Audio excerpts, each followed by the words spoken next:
Okay, listener, buckle up. You've given us a truly fascinating stack of source material, the Q1 2025 earnings reports and webcasts from some really big global companies, all sorts of industries here. Yeah, quite a mix. So we're going to take a deep dive into just these sources today. Think of this as like your personal shortcut to understanding what's really happening out there, straight from the people running these huge operations. That's right. These reports, they give you this unique real-time snapshot. It's about the pressures, the opportunities, the strategies they're actually dealing with right now in Q1 2025. It's not guesswork, it's their reality. Right. And our mission is basically to cut through the jargon, the numbers, and pull out five big themes, five interconnected themes that just jump out from what these companies told investors. Exactly what they said. What immediately strikes me, just looking across all these different reports, is how companies in totally different sectors, they're seeing and reacting to really similar underlying forces. It's like this global ripple effect. It really is. Everyone's navigating it. Ready to jump in? Absolutely. Let's start with, well, probably the loudest signal coming through. It's just this intense focus on and investment in artificial intelligence. Ah, yes. We're calling this theme 1, the AI infrastructure, arms race, and capacity constraints. Yeah, arms race feels about right. It's not just CEOs saying AI is important anymore, is it? This is about concrete action, massive spending. Totally. They're essentially building let's call them the physical and digital factories needed for AI. But they're hitting a snag, a big one. Which is? They just can't build capacity fast enough. Demand is huge. Right. They can't keep up. Exactly. Yeah. It's a fundamental shift. AI isn't just, software you download. It needs immense computing power, these huge data centers, specialized hardware. And these reports, they confirm adoption is still really early stage, but the build-out, that foundation, is happening now. Yeah. And it's fast, unprecedented, really. You see it right there in the growth numbers. Alibaba Cloud, their revenue growth actually accelerated to 18% in Q1, and they specifically called out AI-related products having, get this, triple-digit year-over-year growth. Triple-digit. Wow. For the 7th quarter in a row. So customer demand is strong. They're pouring money into AI infrastructure, even with, supply chain uncertainties hanging around. And it's not just one region either. Look at Amazon AWS. They said their AI business is already a multi-billion-dollar annual run rate. Yeah. And guess what? Let me guess. Triple-digit growth. You got it. Triple-digit year-over-year growth. And they made it really clear. They're deploying capacity, the latest NVIDIA chips, their own Trainium 2 chips as fast as humanly possible, and it's just being snapped up.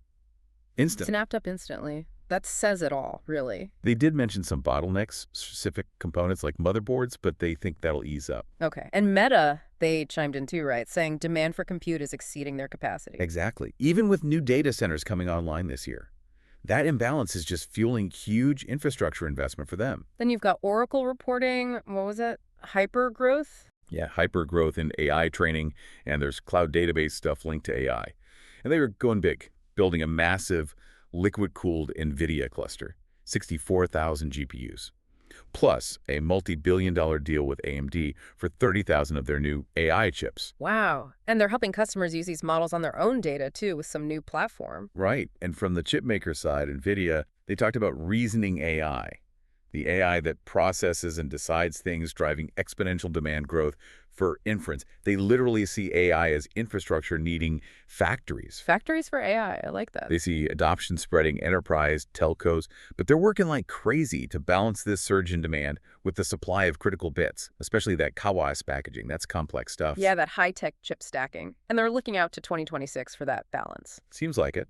And it ripples through the whole tech stack. Samsung sees solid AI server demand, expects it to stay strong with new GPUs coming. They're even developing special high-performance SSDs, storage, just for these AI servers. Even Salesforce talking about their Agentforce AI platform and SAP building their business data cloud for reliable AI. It all points back to this core infrastructure demand driving strategy. And Tencent had an interesting angle.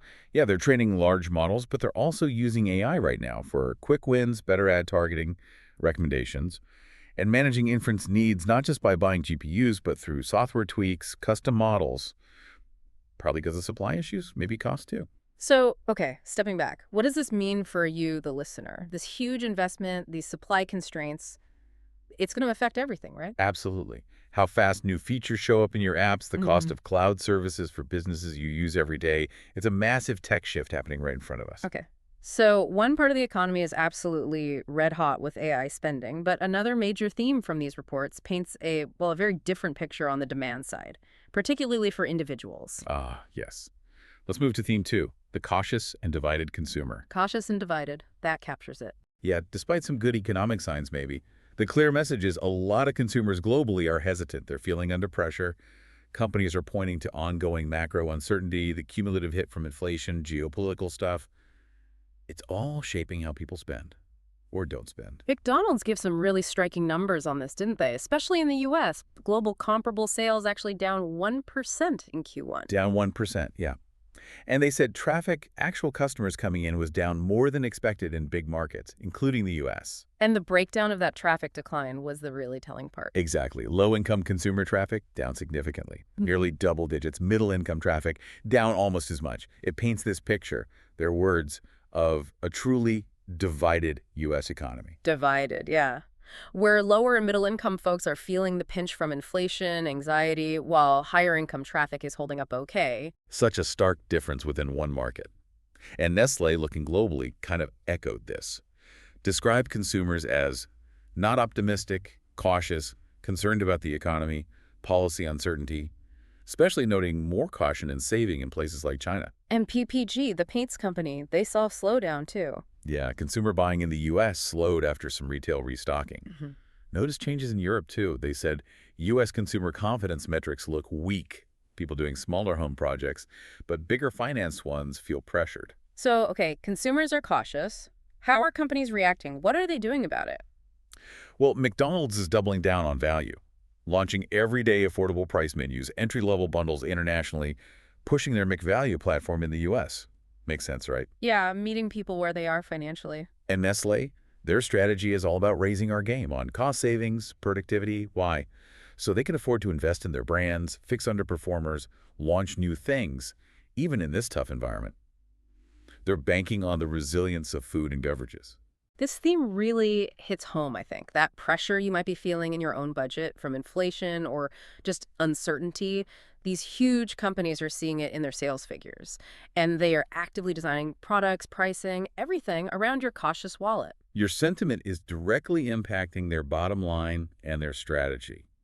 And that cautious consumer behavior, mixed with the wider global instability, it leads us right into our third big theme. This one's clearly hitting supply chains and costs hard. Right. Let's talk about theme 3, geopolitical friction and supply chain resilience. Yeah, this really shows that all the talk about tariffs, export controls, shifting trade policies, it's not just political chatter. It has real bottom-line financial impacts. Tangible impacts. And it's forcing companies to make concrete changes, invest serious money in adapting their supply chains. Absolutely. They're putting numbers on it now.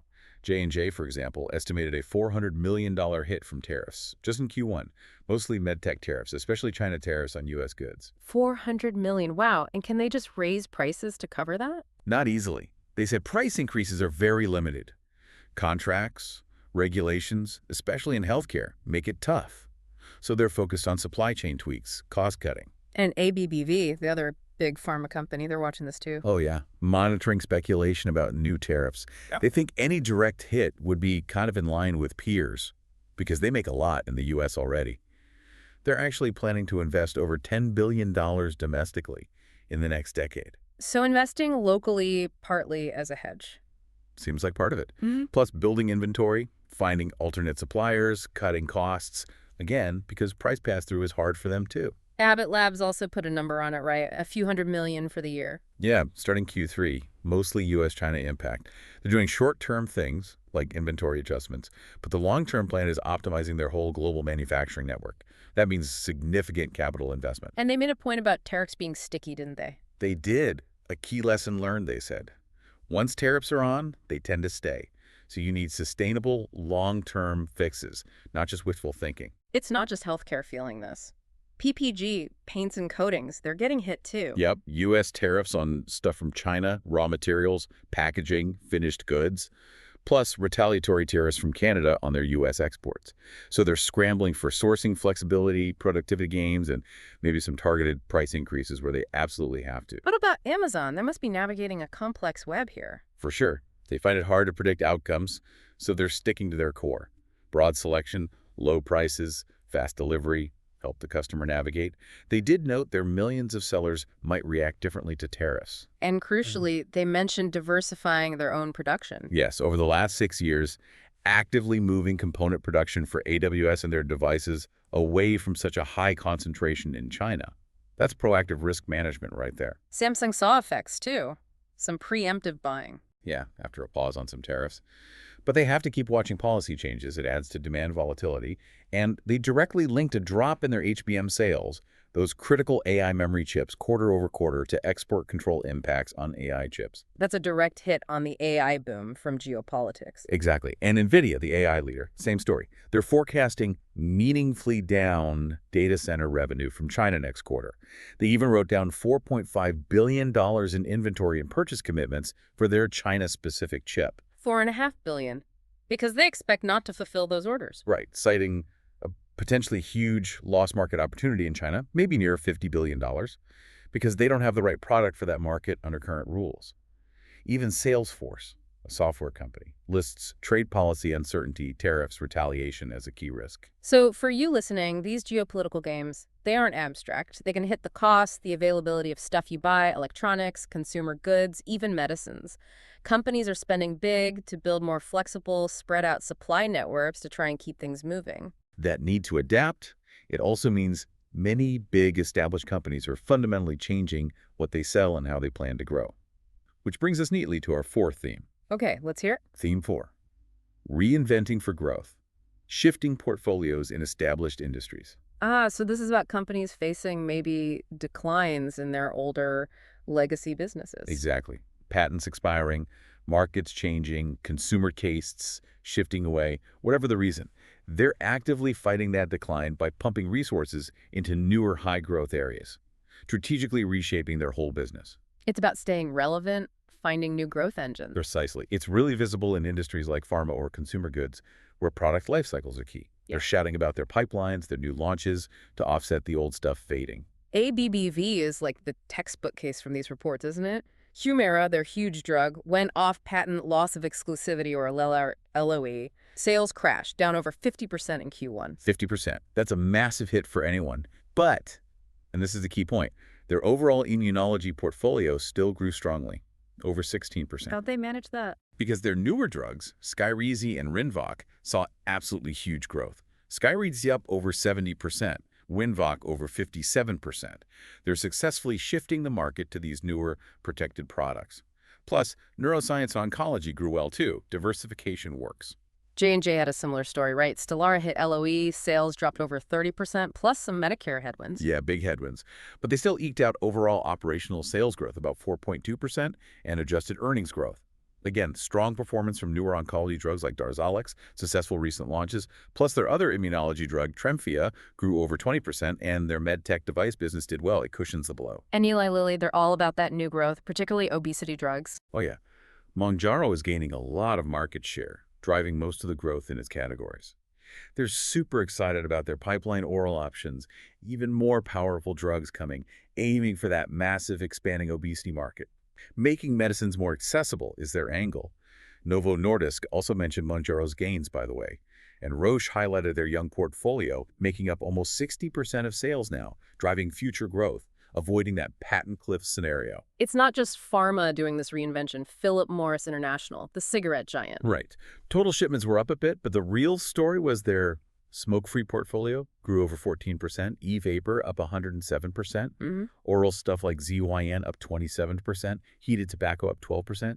Cigarette volumes might actually decline for the full year. It's crystal clear, smoke-free is their future growth, especially ZYN in the US. A massive pivot. And SAP in software. Same idea, different industry. Cloud revenue surging, up 27%. Traditional software license sales are slightly down. That's their deliberate shift to a subscription model, away from upfront licenses. Yeah. A fundamental change. So what this means for you, the listener, is that these companies you know are making huge bets on new things.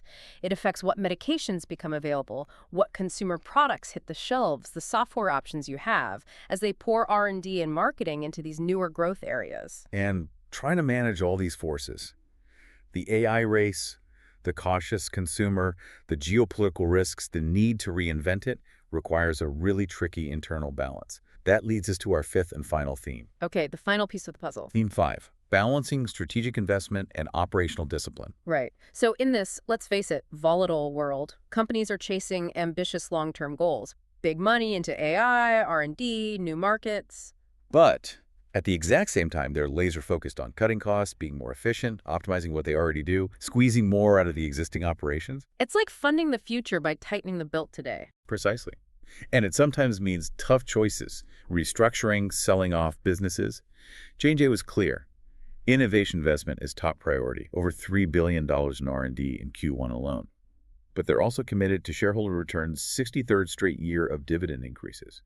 They even mentioned reversing a big legal reserve, saying it doesn't impact their ability to invest or manage the business, showing strength.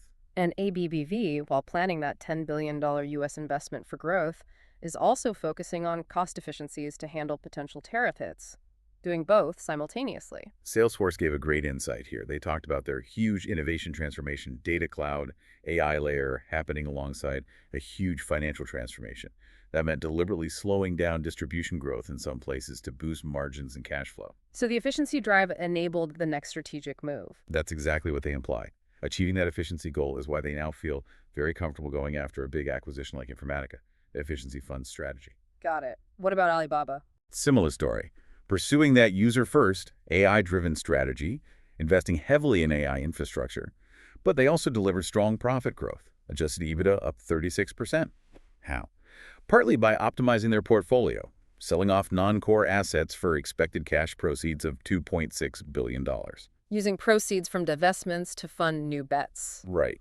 And they're also investing aggressively in instant retail rapid delivery stuff, which is another strategic growth area for them besides AI. Nestlé basically spelled this out, didn't they? Their strategy is about boosting cost savings and productivity. Specifically so they can invest in brands, fix underperformers, innovate, even when consumers are cautious. The efficiency enables the investment. And GE Aerospace in manufacturing, driving margins up significantly. Yeah, impressive margin expansion, over 460 basis points, through service, mix, price, while tackling supply chains and controlling costs, and also investing heavily in R&D and new facilities, doubling their U.S. investment pace. Abbott Labs, too, highlighting gross margin improvement as key to hitting profit growth targets. Right, that operational efficiency focus side by side with investing $500 million in new U.S. manufacturing and R&D sites, it's the same pattern.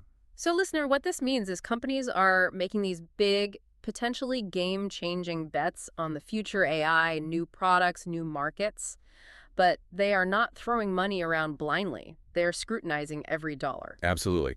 And this balancing act, it can impact jobs, pricing, the stability and focus of the companies you rely on every day. Okay, so let's recap these 5 themes we pulled directly from these Q1 reports.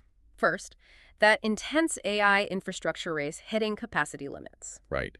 Second, the cautious and divided consumer, especially in developed markets. Third, the very real business impacts of geopolitical friction and the drive for supply chain resilience. Fourth, how established companies are actively reinventing themselves, shifting their portfolios towards new growth areas. And finally, that constant balancing act, making huge strategic investments while demanding intense operational discipline and efficiency. Those are the big narratives emerging straight from these major global companies in Q1 2025. They paint a really complex picture, don't they? Definitely. Rapid tech change and strategic shifts happening against this backdrop of demand uncertainty and geopolitical risk. It's quite a dynamic mix. And these reports, they're just snapshots in time, of course. Things evolve. Exactly. Trends can accelerate or pivot. For sure. So, as we look ahead through 2025, here's a thought. What surprising interceptions or maybe even conflicts might pop up between, say, that breakneck speed of AI adoption we talked about and that backdrop of consumer caution and trade friction? How are companies going to juggle those potentially opposing forces? That's a great question. How those forces interact will be fascinating to watch in the coming quarters, how they manage that tension. Indeed. Well, thanks for joining us for this deep dive into the Q1 2025 earnings landscape. We hope pulling these threads together gave you a clearer, more connected view of the major forces shaping things straight from the source. That was useful.